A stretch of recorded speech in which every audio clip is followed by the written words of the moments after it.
Tom? G'day, Timo Mayer. We are bringing back the funk, mate. How are you today? I'm good. Good. Happy to be here. Yeah. Quick trip to Sydney before vintage? Yeah, vintage started already. So you're just avoiding. We literally was touch and go if we're going to come up here or not. But yeah, we we harvested a few vineyards and we thought we'd live in a little bit longer. Love it. That's why we made it up. Yeah. You've got Reva. Reva's at home. He's picking his Panton Hill today. Panton Hill Chardonnay. So he's beautiful. He's on the press. Yeah. Mate, it's an amazing project, the Timo Mayer wines. One of our favourite, labels every year. We love working with you and sharing the wines because they're so unique. And what I love is this kind of unique philosophy you have to making your wines. Yeah, you talk about style. Bringing back the funk. If you go to your website, there's no, detailed tasting notes or imagery. There's a couple sentences about bringing back the funk. One page we made 20 years ago and still the same. Talk to us about the funk and what you mean by that. From the early days, like when we started off, we're a small little family farm. We figured out we can't compete with the big boys, so we thought we'll do something a little bit different. Mm-hmm. So point of difference was our main thing. In those days, we liked McCaptains, like there's some nice faults, VA, McCaptains, which are all not allowed on the, on the wine scene, on the show scene, so they weren't show wines. You couldn't. But we thought they're more interesting. In Europe, most of those wines had those funky faults, which are quite attractive, gives them an edge. So instead of using, like in Australia, they used a lot of high alcohols and new oak. Yeah.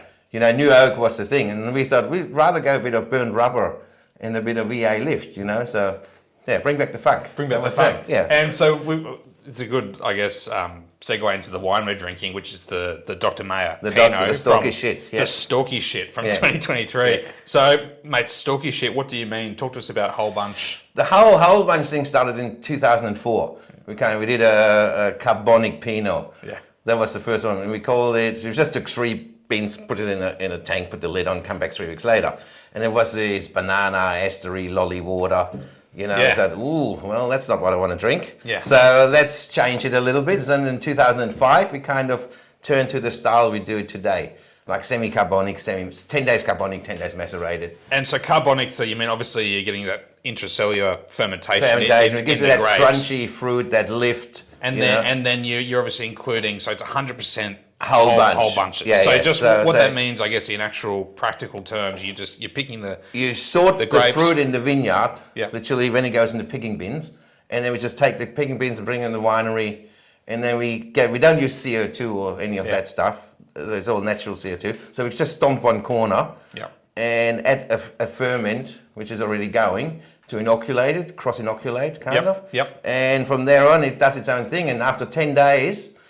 With the acid, because the CO2, the oxygen's gone, and they intracellular fermentation, and you get that yummy, crunchy, vibrant carbonic flavour. Yeah, and the bunches, that kind of spicy. So that's the byproduct. Savoury, So that you want to keep to a minimum. Yeah. Because the stalks are still green. Yeah. At that time, for Pinot Noir. It's only the late one, like the Cabernet and Nebbiolo, they lignified by then.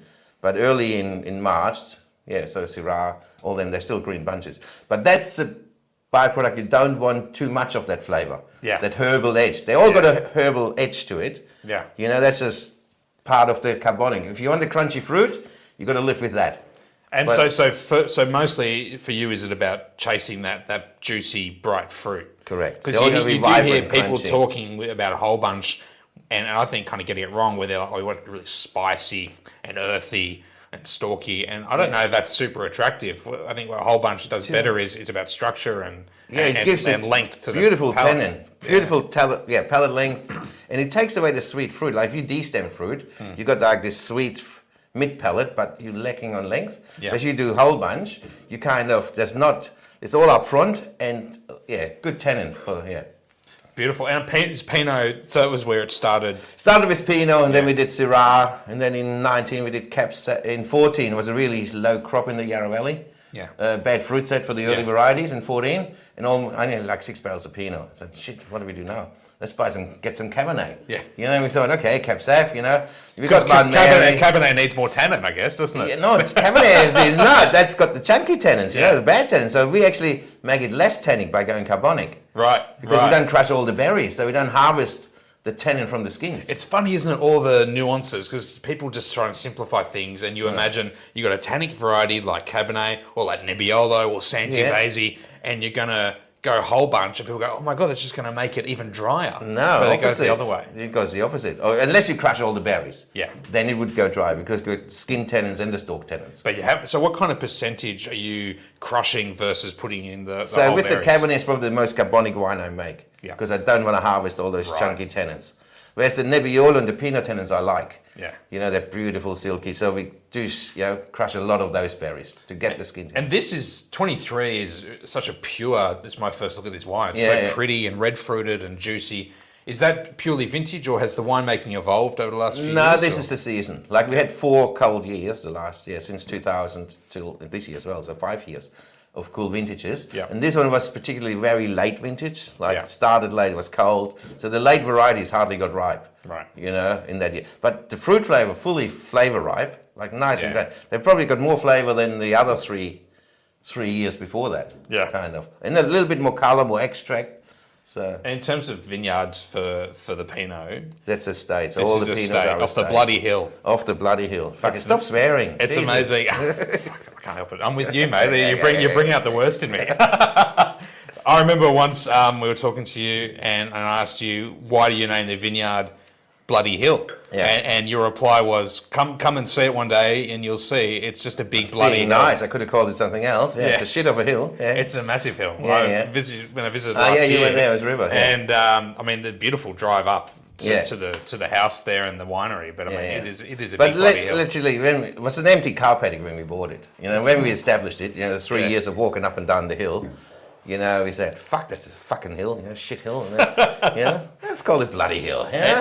And whereabouts are you? Kind of quite in the middle of the Yarra. Yeah, aren't this you? is- on the western edge, I guess. Right in the middle. We are right on the Great Divide, on Yeah. Mount Toolabewong. So 200 meters up, rocky, those old rocky soils. Yeah. But the upper Yarra starts literally at Syme Street at Warrigalloch, and we're the end of Hillsville. So it's half an hour up and half an hour down. You're right in the centre. Such a beautiful spot. Yeah. So we were talking about obviously Yarra Valley Pinot. That's where the operation is now. But Yeah, that's our bread and the butter. wine in our glass now is from Remstal in Germany. So German Pinot. So obviously your background. Born and bred there, correct. So go there. What brought this project on? We've been doing the Riesling since 2008. Yeah. So that's That quite long? a while now, yeah. And so the Riesling is easy. You only have to be there for 4 days. Hmm. Literally just pick it, crush it for a day, press it the next day, put in barrel. Yep. Finished. Wild Yep. barrel ferment, done. He does the rest, And bottle then it. you're off for a good time. I'm off. Good time. Now with reds, you actually got to be there for a month, kind of. So I'm not hanging around. So you've said here river. comes river in, Come on, fella, So he started with us in 2018. Yeah. And so the first 4 vintages, he went over there to do another vintage to a year, and he worked with mates of mine over there. He's doing a bloody good job. That's delicious. So So he made the same replicates way. the doctor, literally exactly the same style. Yeah, yeah. It's just different terroir. So that's Bunter Merkel, Yeah. the soil like a calcareous clay. They're different clones. But with climate change now, they're actually heavier than the Yarra Valley, than the cool Yarra Yeah. Valley wines. That clay, you see that kind of denser rich- palate, denser, richness, richer, correct. generous fruit. Plus, it's a warm year compared to the Yarra. It's a but cooler still year. has that. I don't know. There's a They're prettiness more and darker a berries, perfume aren't they? They're and- more yeah. berry and perfume. How do you say funky shit in Deutsch? Funky. Funk. Funky Scheiße. Yeah, that's the one. That's beautiful. And Yeah. how much of these do you make? So we make 4 hogsheads, 1,200 litres. Right, okay. And the Riesling we do is 3 hogsheads, Yeah. 900 litres. Yeah, and So the that's Riesling's a ripper as well. Yeah, so that's just a wild barrel version. And the vineyard, is that friends of yours or? Yeah, that's a French. So the Riesling, he worked for Ellwangers. He does the Riesling with the Ellwangers. That way he does with the Klopfers, kind of. So that works well. Unbelievable. Spätburgunder. And then this year he went to Japan, so to Hokkaido. So we didn't get one made in 23. How selfish of him. Yeah, What about the rest of he's us. going Trevor? back this year in 24. So there'll be a 24 again. All right, go. We'll forgive him. Great. Yeah. All right. Well, let's have a look at the Nebbiolo. Do you want to? Nebbiolo, so that doesn't come from the estate. The Pinot, Chardonnay, Syrah is estate fruit, kind of. Nebbiolo comes from Dixon's Creek, so the warmer part of the valley. Yep. So that's where it ripens. The Bortley vineyard. So I was working at the Bortleys in the 90s, late 90s, and we actually planted that vineyard.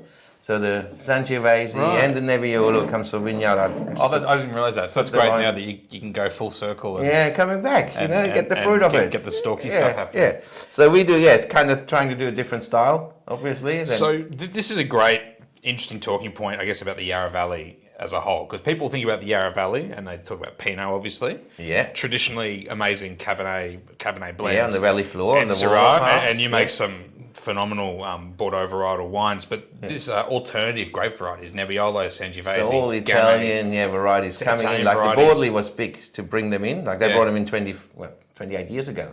Yeah, kind of. So. And what have you seen? Have you seen the environment and the climate change in the Yarra in that time? That's why they're there. Yeah. I mean, talk to Luke Lambert. He's a Neb king. He knows all about it, and he moved to the Yarra 15 years ago from Heathcote. Used to be Heathcote, and then he said the weather's good in the Yarra, so it was warm enough with the climate change, and we've been playing around with them probably 6 or 8 years. Yeah.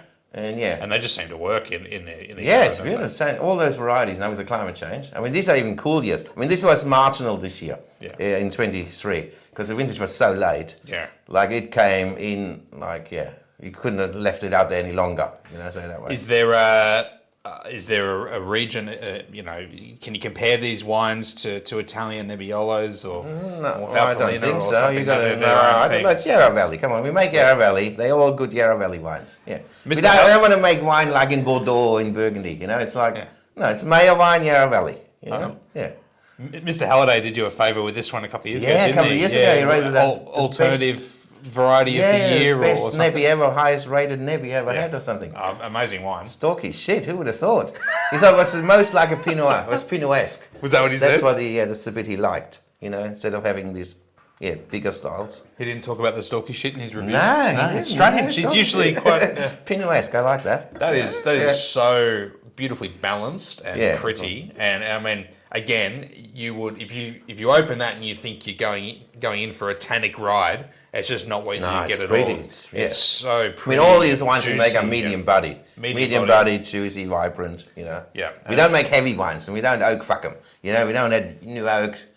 Yeah. Kill them, kind of, It's all about the vineyard and it's just give it the Mayer touch, the stalk. Yeah, Wholebunch. I love it. The wines are beautiful. I think these 23s are maybe my favourite lineup of these wines. Big call, did you hear that? I've seen.